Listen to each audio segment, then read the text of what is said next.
Welcome to the ThunderCast, your martial athletics podcast produced by the fans, for the fans, with your hosts, Russ Livingood and KD Hudnall. We're bringing you the thundering word on the thundering herd each and every week, so keep it right here. The ThunderCast is on the loose.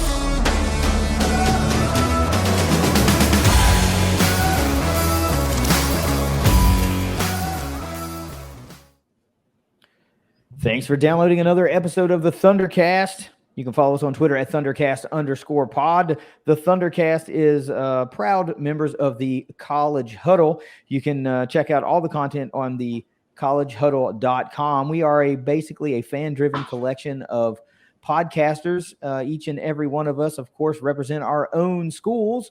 So that's a pretty cool group to be a part of as the season gets in. As we get into the season for football season, you know, there will be some content that we can reach out to other members in the network and probably get some insight on some of our opponents. But I just wanted to toss that out there to remind folks that not only can you go to thundercast.online and get some great martial content, but if you want to listen to some other opponent podcasts that might be talking about the herd, you can probably find them on the College Huddle. Download most of those shows just like you do here, YouTube, Spotify, Apple Podcasts, the whole nine. But Russ, football season is here.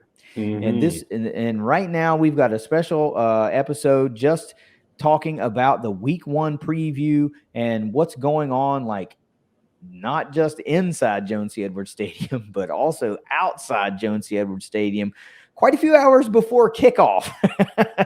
So what say we just get right into this, Cat, and start me off with a quick word from our sponsors at Leasure Oliver PLLC.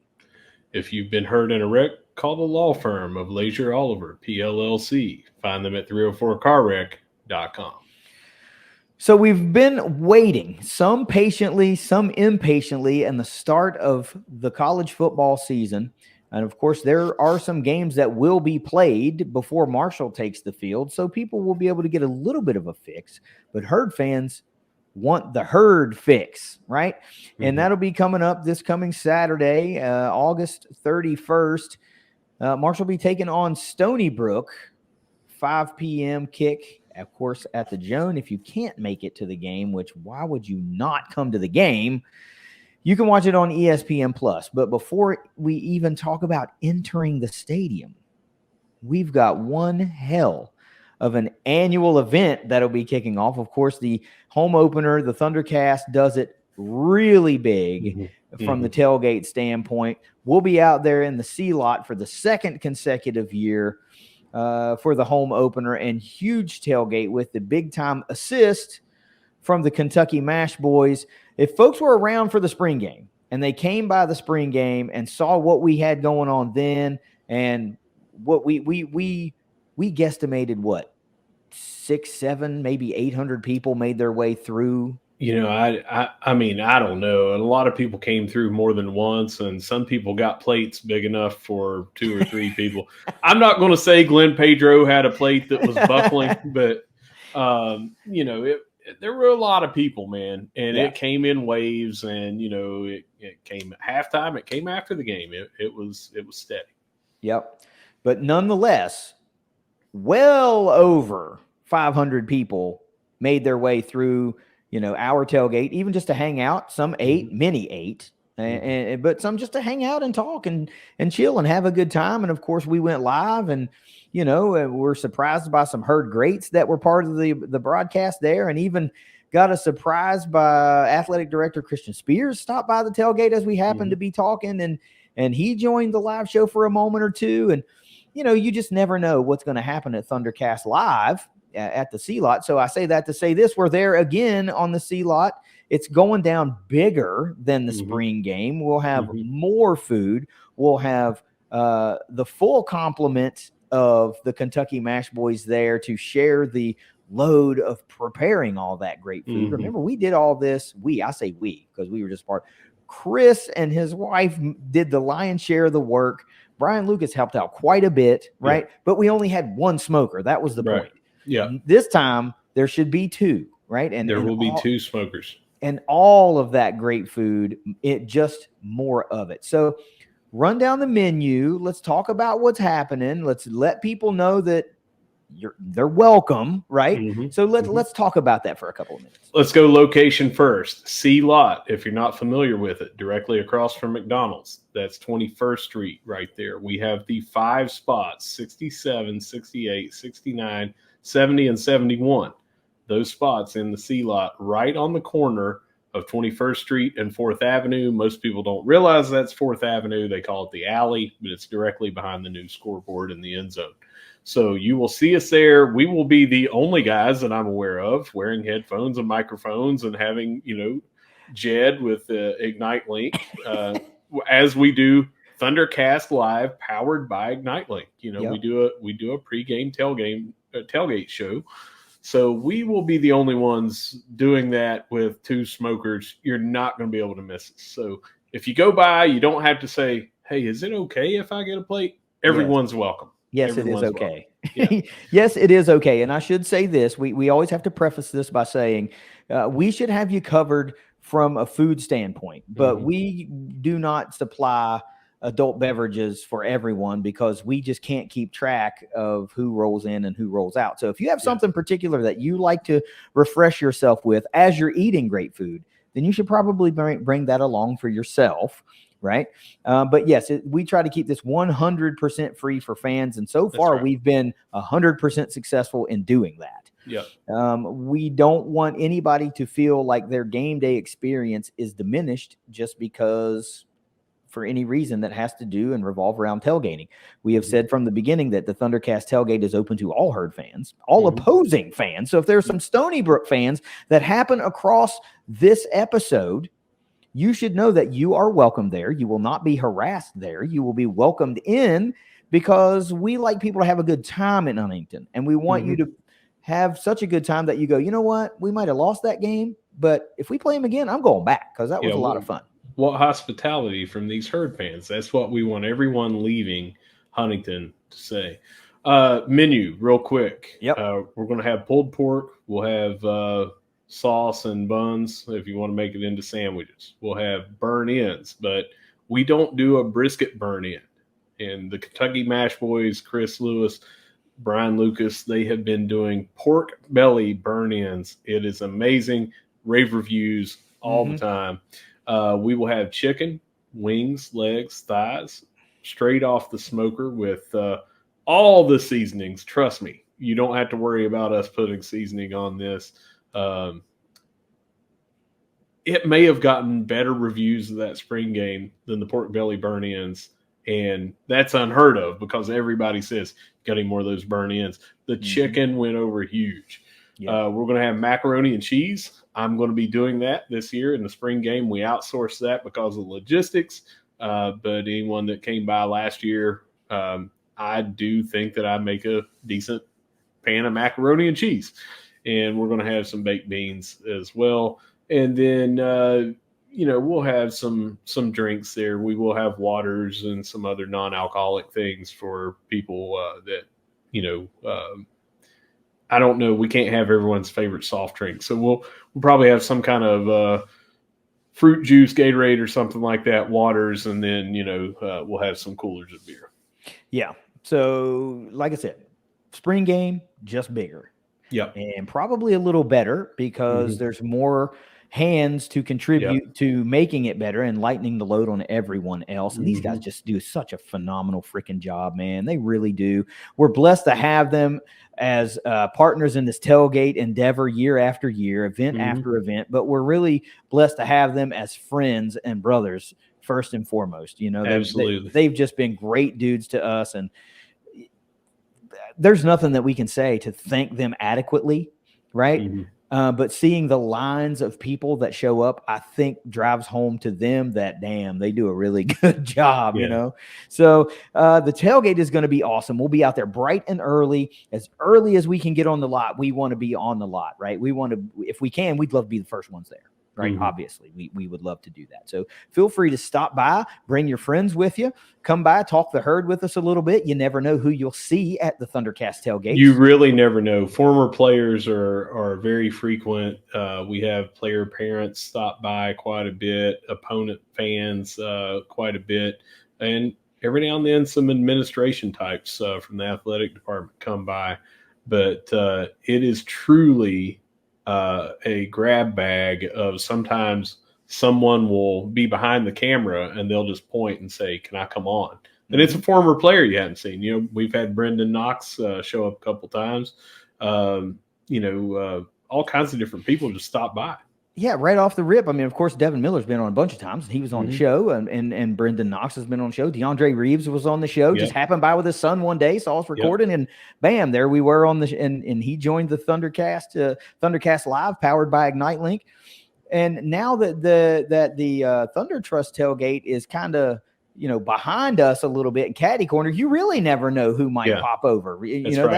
That's a new thing that's starting this year, and of course we want to maintain a good relationship with those guys because NIL is unbelievably important to today's college football world, and we want them to succeed because if they succeed, then the herd most likely succeeds. Absolutely. So do yourself a favor, come to Huntington early on Saturday. Plan on plenty of tailgating. Don't forget the freaking sunblock. I learned my lesson this time. I will not get singed up like I did last time. It's going to be a special one for me too. I got to mention I said this before, but my son is planning on coming up with his family. This is going to be really, really special. Like all of us in the same place at the same time at a herd game. Big time stuff. Big time stuff. His wife has never been to a Marshall game yet. She went to a Marshall away game last year at NC State, had a great time, but she's never been inside Joan C. Edwards Stadium. And damn it, we need to do it right. So let's make fans out of the whole family because they ain't from Huntington. Yeah, my son is, but his wife is not, and their son is not. And we're going to make her diehards out of the whole damn family this time. So, Russ, any closing words about the ThunderCast tailgate before we move into this preview? Just a reminder to all fans that once you go into the game and you come back out, you cannot re-enter this year. So we will not be out there at halftime. You need to get us before the game, and then immediately after the game, we will still be out there tailgating. Yep, that's true. Also, remember, you've got special gates that you're going to have to go through, so plan accordingly when going to enter Joan C. Edwards Stadium. Prepare for a lengthier stadium entrance. So if you don't want to miss the intros and the team running out, don't wait till the last minute to get in there. You might have to leave your tailgate an extra 10 minutes early to get in and not miss anything. So, Russ, we've got a game to preview. And before we preview that game, of course, we've got a brand new sponsor that reached out to us and said, "Hey, I love what you guys are doing. I'm a huge herd fan. I think this would be a good fit. How about sponsoring the game previews?" And we thought, that's perfect. That's perfect. It's a good fit. Let's talk about that. So we're happy to welcome on ComAssist to the Marshall or to the ThunderCast sponsorship family. They will be your exclusive sponsors all football season long for each and every football game preview all the way through the season. So, Russ, give everybody listening real quick a rundown of who ComAssist is, what they do, and how they can be found before we talk about Stony Brook. So ComAssist is a personal or business coach. They will coach you individually, or they will coach a business that you own. They will coach your sales staff, your management team, whatever. They are there to help you grow, whether you're a startup business and you're wanting to succeed, or you are an existing business, but you really want that sustainable growth going year to year.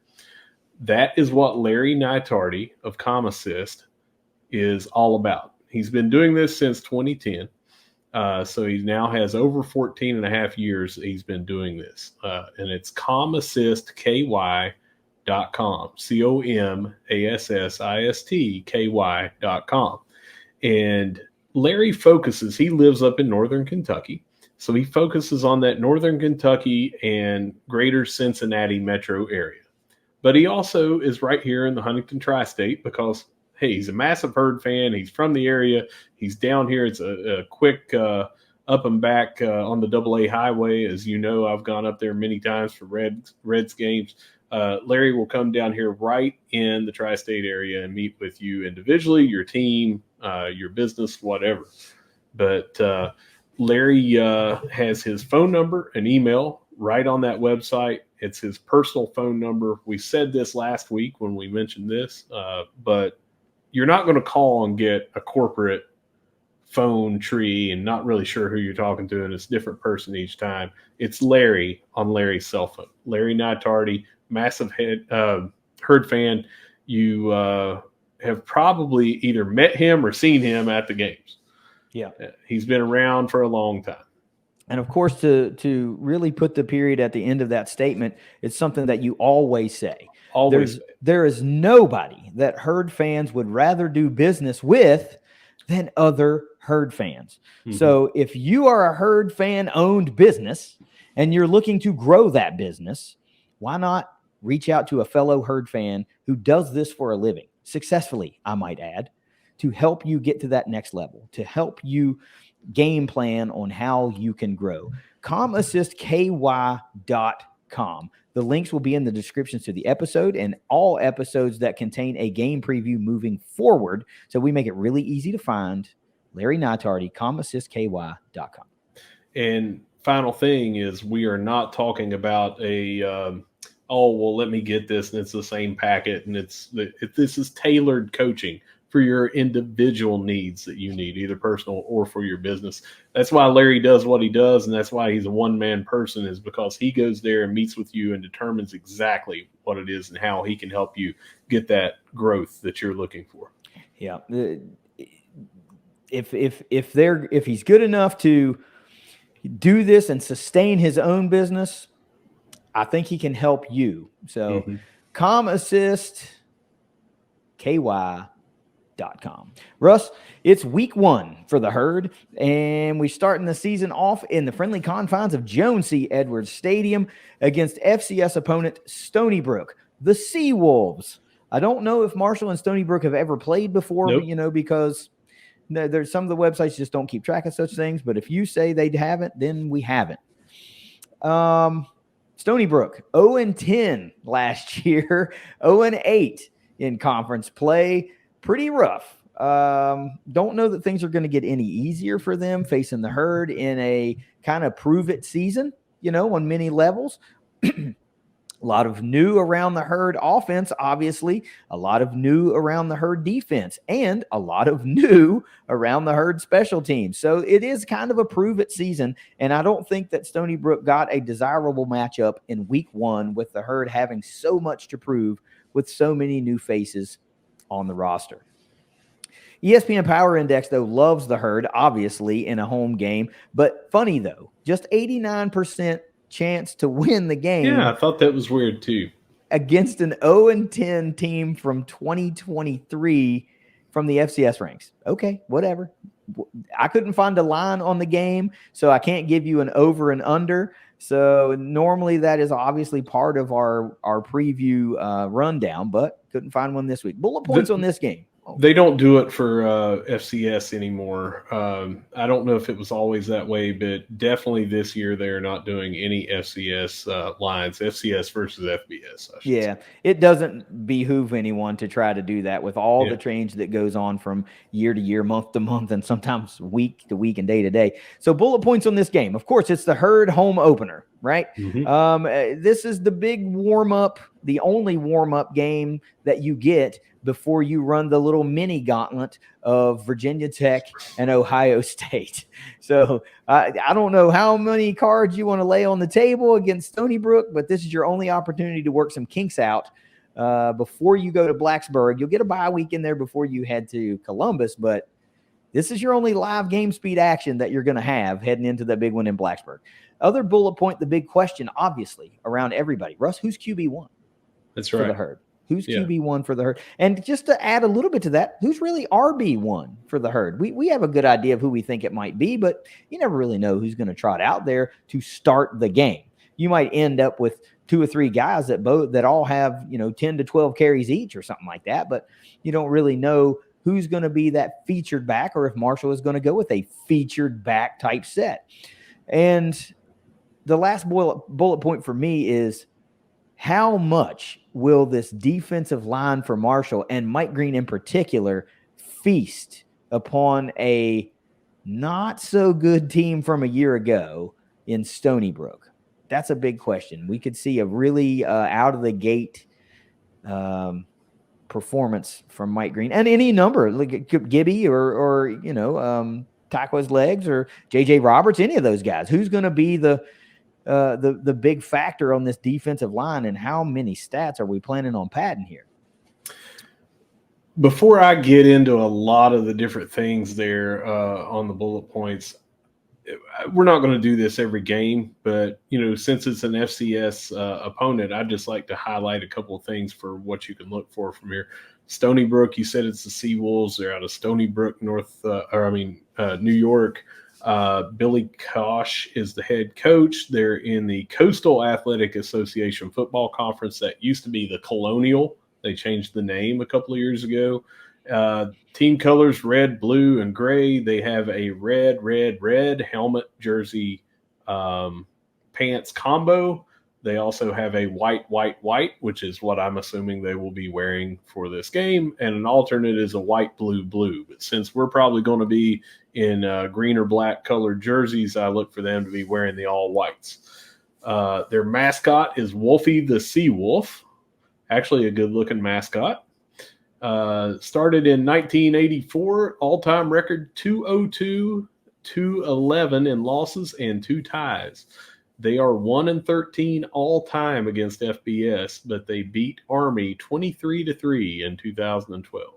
Okay, that was a while ago. So looking to go 2-0 whatever and 2 whatever, and add one more to the right-hand column this week. So I just don't think that there's enough there, right? Like, look at this how you will. Okay. Mm-hmm. Is this a positive for you or is this a negative for you? Right. But Stony Brook returns their leading passer, their leading rusher, and their top 6 receivers from the offense. On defense, they return their number 4 and number 6 tacklers and their number 2 punter. So a lot of guys that did some things, particularly in the receiving corps last year, but you were an 0-10 team. So is that a positive or is that really a negative that you returned so many guys that, couldn't win a game last year? And again, I hope I'm not trying to come off as disrespectful. This is a legitimate question. Do Stony Brook fans view this as a positive or a negative? Do they look at it and go, what, we couldn't win a game last year and we couldn't go hit the portal and get some guys that might be a bigger factor for us? Or are they taking the approach like, okay, we took our lumps last year, another year of development, and we're going to win some games this year? So I wonder, curiously and honestly, how they view this situation. The only thing I could find in the transfer portal that they brought in was Knoop, K-N-O-O-P, quarterback out of Georgia, and he was highly rated in the transfer portal. Had an 86 rating overall. But he's a sophomore, and I just don't see him taking the reins from Casey Case, the returning QB1 from last year that was before that on the roster with Buffalo for 3 years. Yeah. He put up against Maine, he had 348 passing yards and 4 touchdowns. So he's got the ability. He's got some weapons here. It just seems like they could not do what they needed to do. They got drastically outscored in the first half. The first quarter, they got outscored. The second quarter, they got outscored. Second half, it seems like teams maybe took the foot off the gas a little bit, and it was a little more even. But I think they got outscored all 4 quarters. They put up about 15 to 16 points a game, and they gave up about 39 points a game, if I'm not mistaken. Yeah, so it's pretty lopsided, right? And you found one from the portal. I'm thinking this might be another entrant, and it's actually a name that West Virginia high school football fans might remember, because it's a fellow by the name of Chance Knox who played his football at Capitol High School. He's a wide receiver on the roster, the 2024 roster. He's showing as a graduate student. And in his bio, it says he spent 2020 through 2023 at VMI. So that might have been a portal entry, or, they got him out of the portal that just we didn't notice or you didn't find. But Chance Knox is one to add another weapon to that receiving core that returns a lot of production. And according to his bio, he amassed over 2,000 yards on 140 receptions and scored 6 touchdowns for VMI across 30 games. So he's played a lot of football, and he was really productive in high school with Capital High School. He was a first-team All-MSAC and first-team All-Kanawha Valley performer as a senior at Capital. So who knows? He might make a difference for them and, add a little bit of extra juice to that receiving core. You know how the national transfer portal things are. They don't have every single thing on there, and they had more that had left Stony Brook and gone. One went to WKU, one went to another team, but the only one that I had from the one that I found was on 3. So I did miss Knox coming in this offseason. I just think that's a pretty nice little connection. It is a very good connection, and it's a good pickup for them. They already have some weapons. One thing that I do want to say, you mentioned the second returning punter, but I believe both punters are back. And here's the deal. I read a couple of articles, and I would like to tell you why punters will be a very good storyline for this. And I'm not trying to make a joke about, well, they should be punting all the time. So listen to this. Anthony Pecorella will return from missing all of last season, and he missed it with cancer. He ended up having some tonsil cancer that had spread into his facial bones and everything. He won an award for courage and all that. He went through this, and he has earmarked this with his family, this date, for when he gets to come back onto the field and everything. So that's going to be a very special moment for him. Awesome. However, the punter that is the returner from last year, Aussie style, Clayton Taylor, is on the FCS Punter of the Year preseason watch list. Ooh, okay. Out of his 55 punts last year, 16 were inside the 20. One of them was on the 1, and he had maybe 4 or 5 that were over 50 yards. So again, Aussie style, we've seen a lot of success with that nationally. He does have what looks to be a big leg. He had a 39.6 on the average. But again, when 16 are inside the 20, maybe it's because you only had a 25-yard punt because you had to, try to pin it back. And here's another reason why he may have been punting more is their kicker situation is not good. Mm-hmm. 7 out of 7 between two different kickers from 31 yards and in. Mm-hmm. 32 and out, 0 out of 7. Right. So there may have been some incentive to punt a little bit more and bring Clayton Taylor's average down a little bit. Well, if you're struggling on offense, right, struggling to score points, I hope you have a good punter, right? And they seem to have one, and that's great. That's a great story. I'm glad this will be a nice return, and I hope obviously his family is probably making the trip. Mm-hmm. So if this happens to make it to them, please know you're welcome to come and eat with us and enjoy all that is good about Huntington, West Virginia. Yeah. We'd love to have you guys over there and make this trip even marginally more special. If we can just get your bellies full on good food, we want you to do that, and then go enjoy yourself at the game and potentially come back after the game and get a little bit more to eat before you head out and go back to the hotel or go somewhere else. Mm-hmm. Let's talk about some players that we have to look out for. We've mentioned many of them already, but it starts with the quarterback. You mentioned by name Casey Case, number 7, 6'6", 220. Gotta like that right out of the gate. You gotta like that. Graduate student on the roster, 145 out of 264 last year, just 1,715 yards, led the team, 10 touchdowns, 10 interceptions. So not the most ideal touchdown to interception ratio. Marshall fans can relate to that, right? We didn't care for our touchdown to interception ratio last year.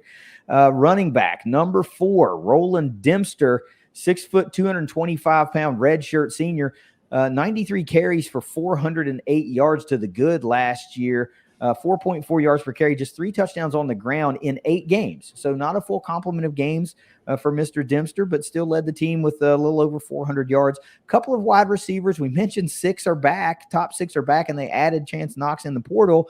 But we're going to talk about the top 2. Number 83, Anthony Johnson, 5'11", 190-pound redshirt sophomore. 59 catches led the team last year, 714 yards led the team last year, 3 touchdowns, and across 10 games. He was an FCS Freshman All-American by some publications, and a Jerry Rice Award finalist as a freshman.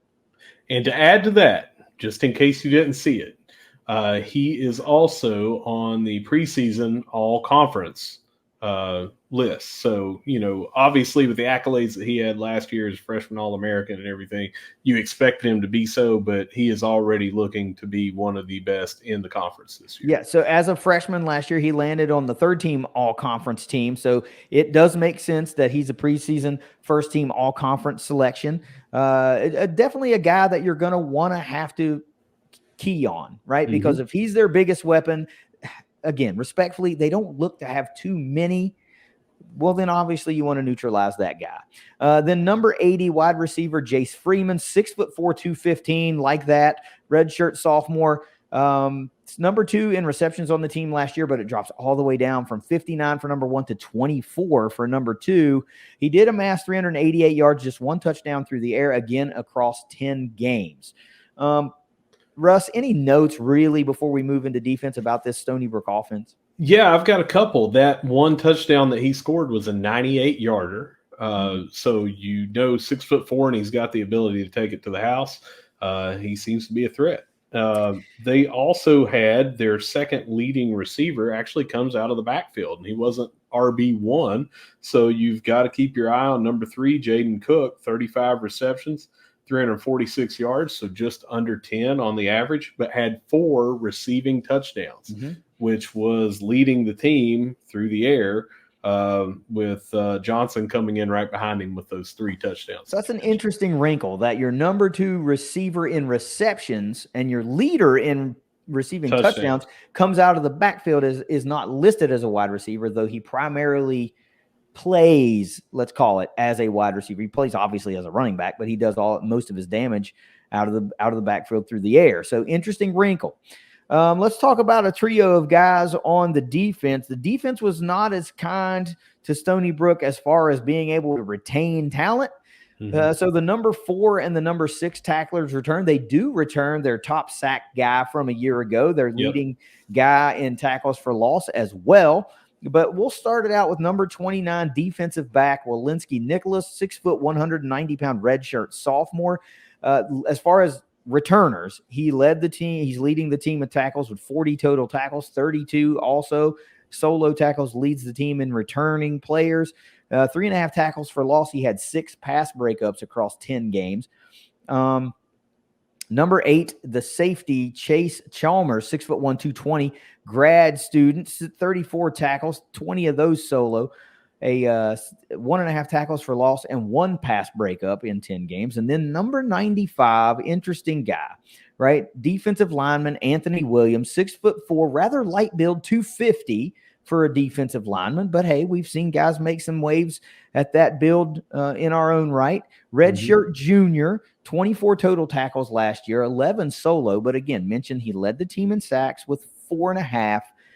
With 4, and led the team in tackles for loss, or tied for the team lead with 4.5, and adding along 3 quarterback hurries. So he could be a little bit of a menace, especially when we don't fully know who's going to make up the starting 5 right now. They haven't put it out for the Herd offensive line. We think we have a really good idea, but he could be a little bit of a troublemaker for some Herd offensive linemen at points throughout the day. What do you make of this Stony Brook defense?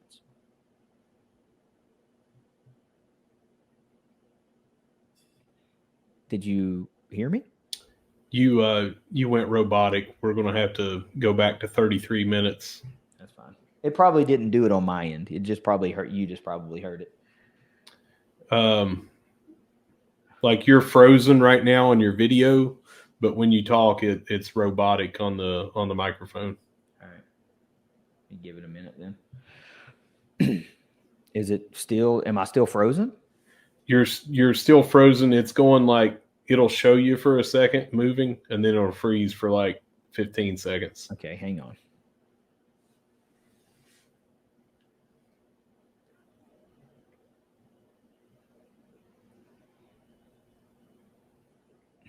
All right. Did that do anything? You're moving fine. Okay, because I can't go out. It'll end the recording. Yeah, your voice is back fine. All right, 34. I'm going to call it 34-30. So let's let the clock roll around to close to that. And then what was the last thing I said? What do you make of this Stony Brook defense? Yeah, but you were already like talking weird. So I don't think anybody could hear you. I don't think it was. So you had talked about Williams, and then you said a couple of guys, and that's when it started. I'll just start from number 95. Okay. Anthony Williams at 30. We'll call it 35 minutes. Just hold on.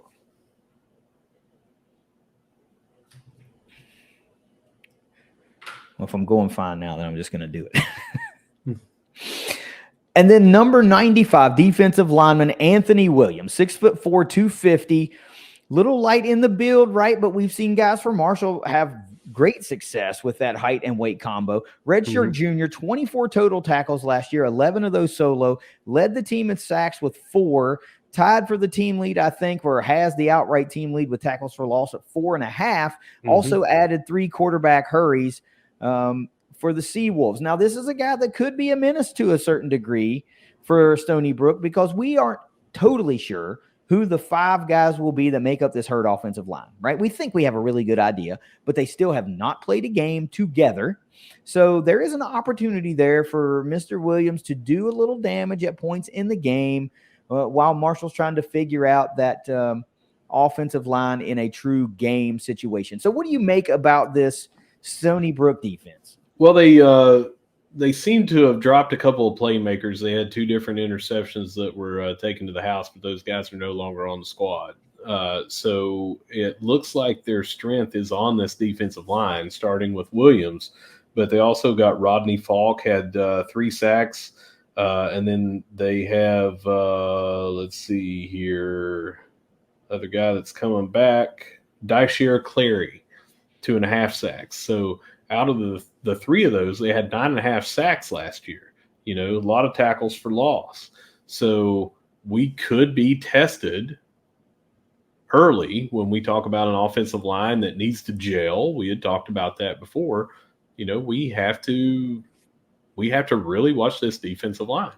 Yeah, interesting point. 9.5 sacks out of those guys on a team that only accumulated 22 for the year. So that's a vast majority of sacks amongst just a small sampling of guys. So, yeah, something to keep your eye on. Obviously, I still think that our offensive line is going to be able to adequately handle these guys, especially if our offense is predicated on short, quick passes. So you really just don't have the time to get to somebody on shorter routes. And with the playmakers that we have in our receiving core, I feel like we have the flexibility to do whatever we need to do to match up with whatever to nullify their strengths on defense. And you mentioned it, and not only is Anthony Williams slight in build, but most of their defensive line is.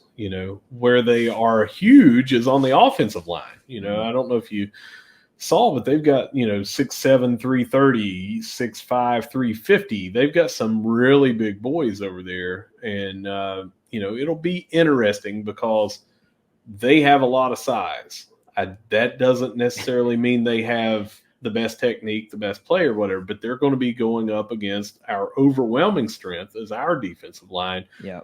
And we have some big guys and some athletic guys. So that is good on good. That's good on good. That's a game within the game that obviously you're going to have to pay attention to as a Herd fan. Just without seeing, I'm going to go out on a limb and say, if they struggled on offense, but they had all these weapons that, you see here with out of the backfield and the wide receivers and stuff like that, the playmakers that they have, but they struggled on offense. It seems to me that maybe offensive line did not perform well last year.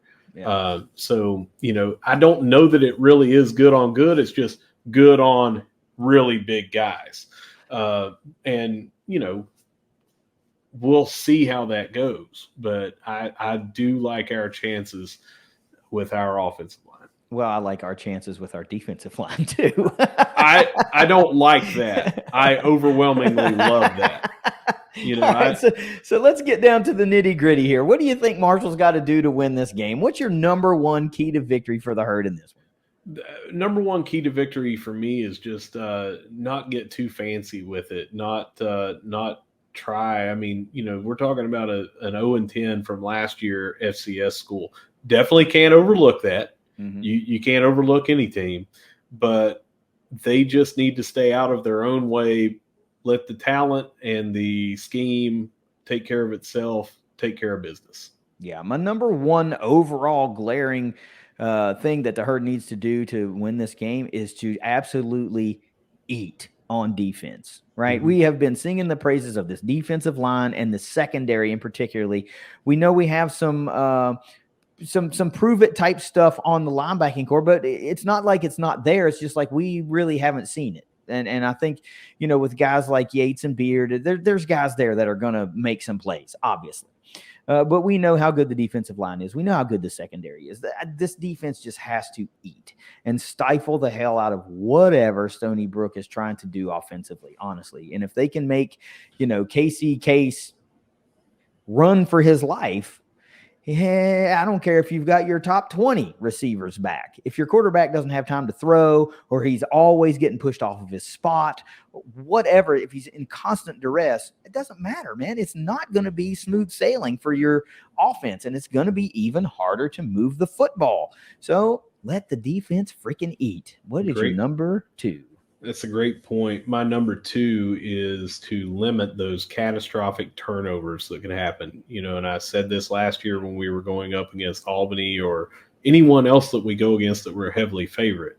It seems like you need to make sure there's no pick sixes, no scoops and scores, no fumbled punts inside the 5 that gives them the ball for a quick score. Those turnaround things that are 14-point swings. Mm-hmm. And if we can limit those, I think that we more than have an 89% chance of winning this game. That's a very generous spot, honestly. Given Stony Brook an 0-10 team an 11% chance to win, that's generous. And I'm not being mean. It just seems like it shouldn't be that way. That's why I think that the ESPN predictor is just underestimating the Herd. I think that maybe because of we don't have a QB1 named, which, by the way, James Madison still does not have a QB1 named. And so it's not just the Herd that's doing this, but it just seems like a little bit of unfairness in this to where we're not given the respect that we need, which I'm fine with, because I'm fine with it. It just let us walk around with that chip on our shoulder and prove everyone wrong. Yeah, it just seems I'm fine with it. It's just a number. Yeah, it's an algorithm. It's an equation, whatever. I don't care. It's meaningless, right? Yeah. But my number 2 key to victory for the Herd is to flat fling it all year long, all off season long. All we have heard is air raid, air raid, air raid, air raid. So you got to show up and you've got to air raid. Flat fling the freaking football. Everybody has wondered who's QB1, who's going to be the guy. How impactful will these portal guys be? What is Christian Fitzpatrick going to do? What is Tyshawn Chapman going to do? What is a XYZ going to do? Right? Yeah. What will the return of Toby Payne mean when alongside Cade Conley? All of these questions.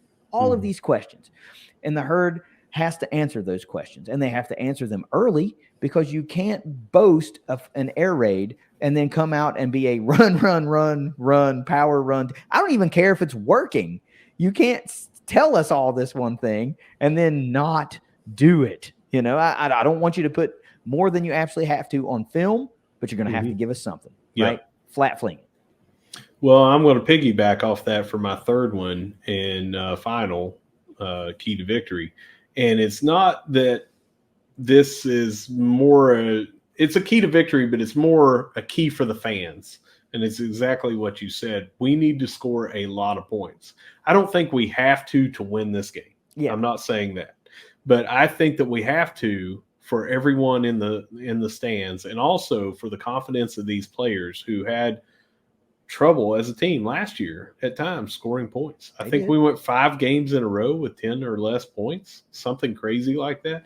We had all off season, like you said, to install this air raid, and some of the quotes were, "We're going to be exciting.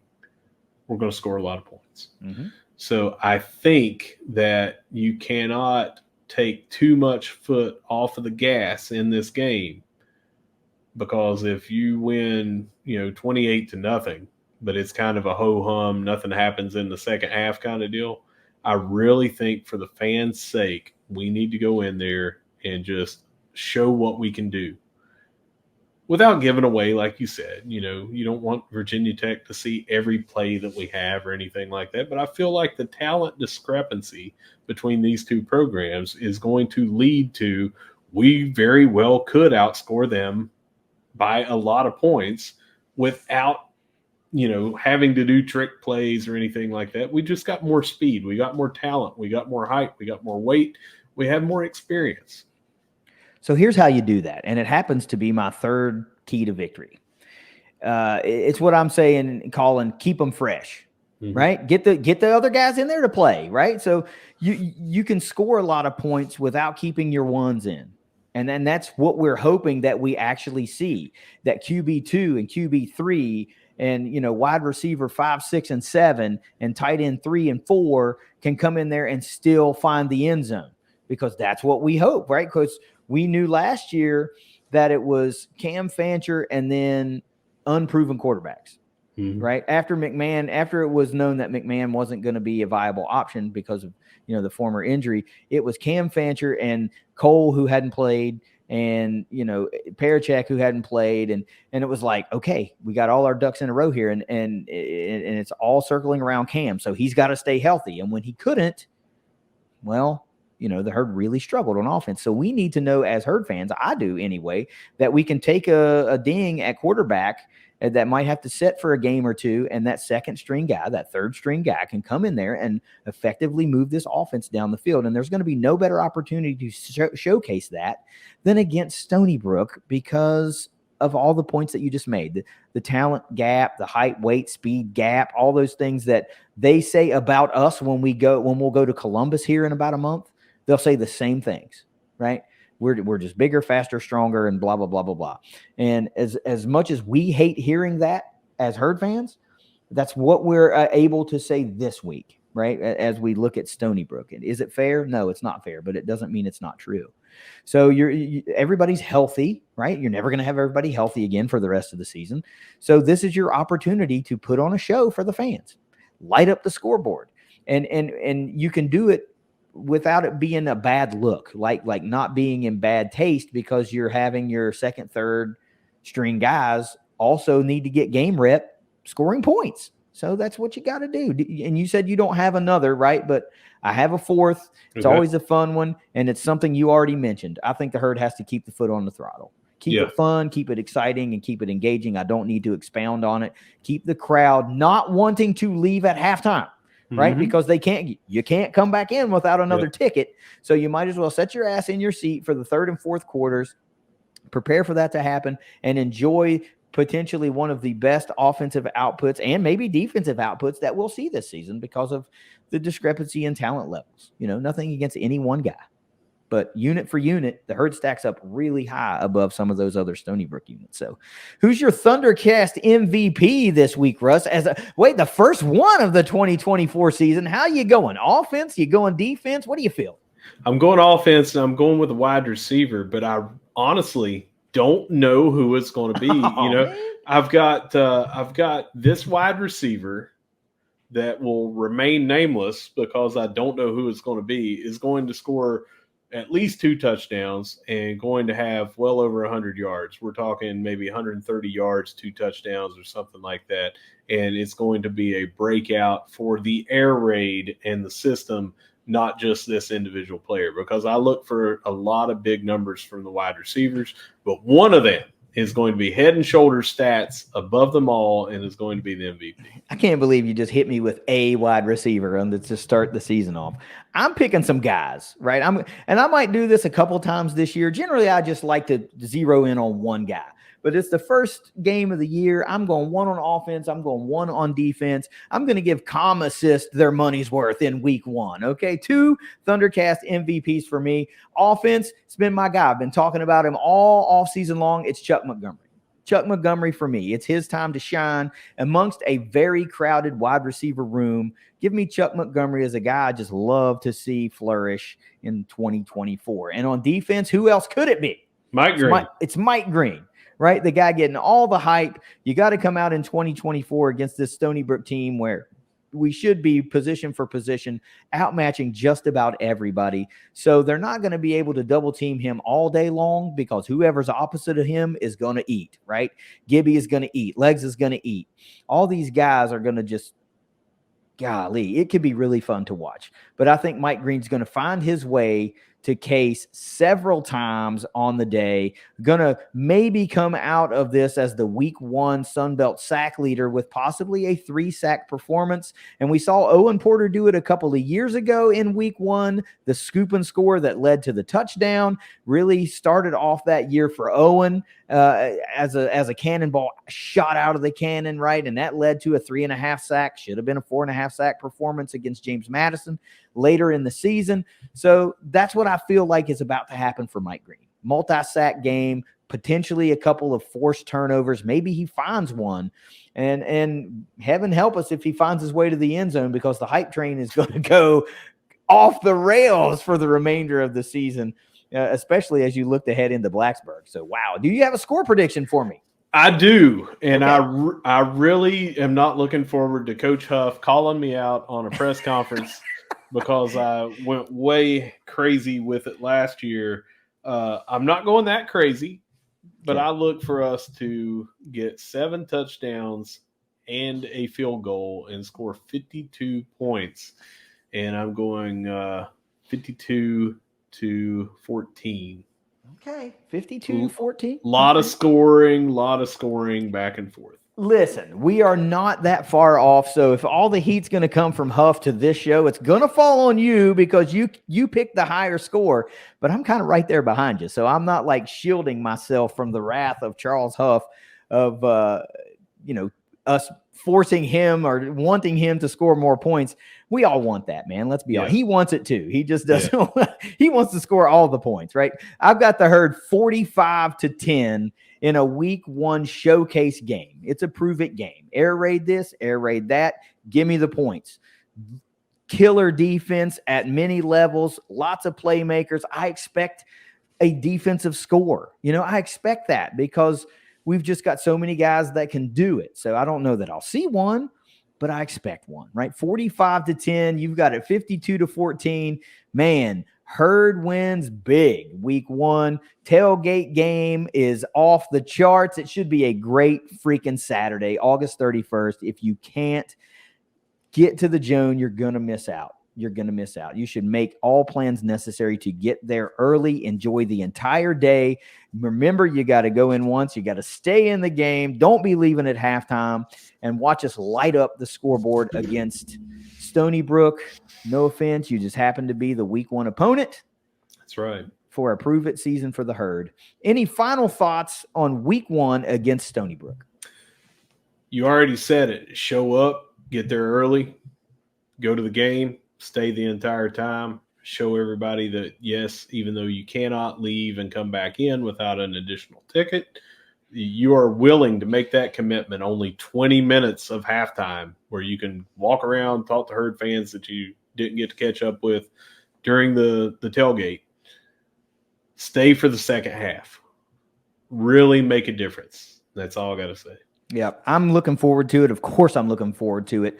Now I'm only 3 hours at most away from Huntington, West Virginia. Before it was catching a flight and, all that goes into it. Now it ain't that. It's an easy trip down I-64, and I'm looking forward to it bright and early on August 31st, Saturday morning. I hope to see hundreds of people at the ThunderCast tailgate. Come by, eat some food, talk the Herd, maybe check out ThunderCast Live, powered by Ignite Link. And once again, Stony Brook fans, if you hear this, please feel free to stop by our tailgate. We encourage you to. You have a friend in Huntington, and it's the guys from the ThunderCast. And, of course, everybody that's at those tailgates will welcome you right in, too. That's just how we roll in Huntington. Russ, take us out of here. Yeah, whether you see us at the Joan, whether you see us at the Jack, or whether you see us in the C lot with all that chicken, pork, and burnt ends, no matter where you see us, we're going to be saying, go Herd. It is freaking football season, baby. I'm looking forward to a recap of a win already. It's the ThunderCast. We'll see you next week.